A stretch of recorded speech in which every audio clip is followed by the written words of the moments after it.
What's up, everybody? It's Shane from Pulse Personal Training, but today is not going to be a fitness video. In fact, if you've been tuning in for fitness videos this entire time, this is going to be a complete deviation from that format. One of my other passions is cryptocurrency, so today we are going to talk about Bitcoin, and specifically, what is Bitcoin, and then what is Dogecoin, and then what is HOGE. There are three primary types of coins out that I think it's important to talk about, but in some of the conversations I've been having with people, it's basic stuff. The questions I've been getting is what is Bitcoin, or what are Bitcoins? And then Dogecoin is very popular right now, so I have a lot of people trying to differentiate between Bitcoin and Dogecoin. And then there's a third type of coin that's become very popular in the last couple of weeks that are deflationary coins. So we're going to talk about the difference between Bitcoin, which has a fixed number of tokens, a fixed number of coins. There's never going to be more or less. And then we're going to talk about Dogecoin and what it means to have an inflationary coin where more coins are added into the ecosystem every year. And then we'll talk finally about HOGE, HOGE Finance, and any of the deflationary coins that exist where portions of the token count are diminished or tokens are burned, where they are removed from circulation. So thank you for coming in. If you enjoy cryptocurrency, subscribe. I'll be doing more of this stuff. Hit the subscribe, hit the notification. So Bitcoin, for starters, when I have conversations with people, I just refer to it as a storage of wealth. It works really well as a place to keep your money long term because it's not something that is as volatile as a lot of the other altcoins and things like that. So for me, I think of Bitcoin as a fixed place. It's like a savings account of cryptocurrency. I think it's a safe place to put your money. One of the primary reasons it's so dependable is because it has a fixed coin count.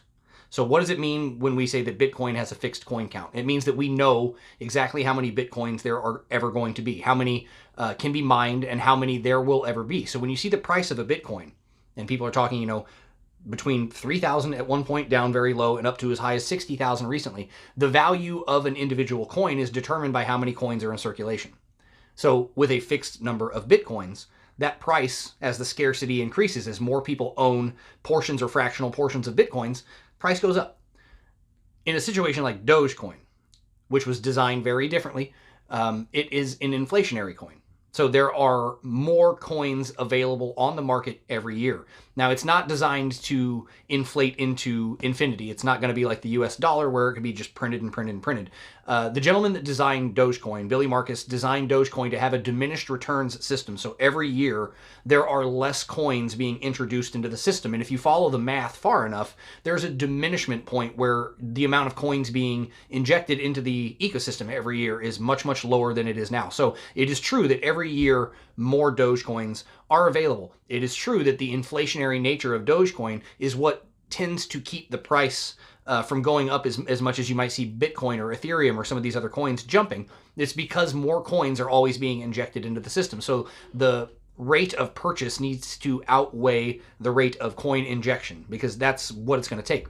But for Dogecoin enthusiasts, the idea that Dogecoin would ever get to $1 is not rooted in some sort of financial gains. It would be nice if Dogecoin went up. I'm sure there are going to be people that sell for a healthy profit, which is totally fine. But a lot of Dogecoin adopters see Dogecoin as the people's coin or the currency of the future. So with the inflationary nature of Dogecoin, when people get upset about that, they would also simultaneously probably be carrying around fiat currency in their back pocket. And we know that the Treasury right now is just going brrr and printing money, but they seem to be fine carrying fiat currency that we know is inflationary. So if Bitcoin has a fixed number of coins, then your Dogecoin is just slowly inflating. Now compare that to the third type of coin that has become very, very popular recently, which is a deflationary coin. Now, deflationary means exactly the opposite of inflationary. Many of these coins have some sort of a burn rate or a purchase tax. Like when you buy in, they're going to tax you some percentage of the amount of coin you purchased. You purchased 1,000 coins. Maybe they're taxing you 1% or 2% or 10%. You need to read specifically. And then some amount of these tokens are burned, or what we call burned. Obviously, it's a digital burn. They're often deposited into dead wallets or drop wallets so that they can never be accessed again. It's essentially lost cryptocurrency. And what that means is over the lifetime of a project, every transaction that occurs reduces the number of tokens available in the system, therefore increasing the scarcity and therefore increasing the cost per coin. So it's almost a system that rewards you for holding long term.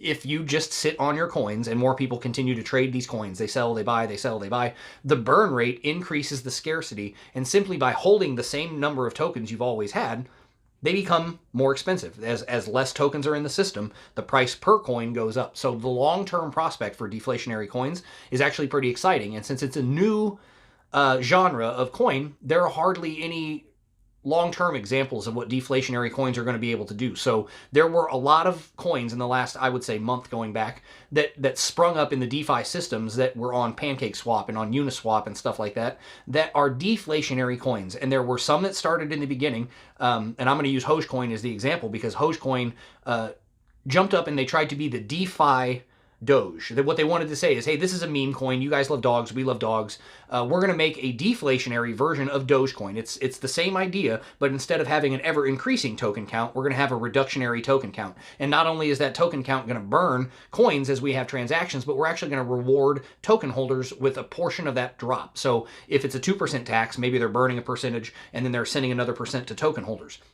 When they came out, there have been hundreds, and I'm not joking, hundreds of other coins that have jumped on this DeFi Doge bandwagon where they're trying to capture some sort of a meme audience, and then they're introducing some sort of more extreme burn rate or more extreme redistribution rate, and every token seems to be trying to one-up the next token, and they're all trying to get to this idea that we're just burning so many tokens that you're essentially going to go to the moon just by the nature of holding these coins. But it brings a lot of interesting questions up. If there's a ever-increasing deflationary coin, does that mean at the end of the day that you are completely locked out or that there's going to be so few coins that the numbers begin to get astronomical? What I have been telling people to be cautionary about that is that's why I'm not only invested in something that's deflationary. I hold some HOGE coins. I think that HOGE has a great project. I think if you give them plenty of time to really explore this DeFi deflationary concept, along with some of the charity programs they have in place, I think it's going to be great. I also think that other projects are probably going to do very well for coin holders too. I would probably get some shit if I didn't mention SafeMoon, because SafeMoon was one of those that popped up following HOGE, and they immediately capitalized on the same idea of deflationary tokens, but they have a much higher burn rate. And then there have been a lot of other tokens that jumped up. So I would suggest that you pay a lot of attention to the deflationary coin market because it's kind of like this unknown. But that brings us all the way back to Bitcoin. Bitcoin's going to be there. I mean, it's very trustworthy. It's very well established. You've got millions of dollars from major hedge funds and other major firms investing in Bitcoin. So I think that where you do the majority of your swimming is in the safe end of the pool. You're going to stay with things like Bitcoin, and you're going to trust that. You're going to know that because it's a known number of coins. But then if you want to play with something like Dogecoin, I think that the long-term prospects for Dogecoin as a tipping currency, being used on the internet, being used when you see somebody on Reddit that you like their content, or if you see a YouTube video that you like somebody's work, being able to tip with Dogecoin because the speed of the transaction and the more relatable return rate, like one Doge could be $1, but you're never going to want to pay somebody in 0.0006254 Bitcoin. Those transactions are going to get weird. So I think that there is value in Dogecoin as everyday transactional currency, but it's the differences between a known rate of coins, the increasing rate of coins, and the deflationary nature of coins like HOGE that intrigues me. So, what is Bitcoin? What is Dogecoin? And what is HOGE, or what are deflationary coins? It's a brief primer.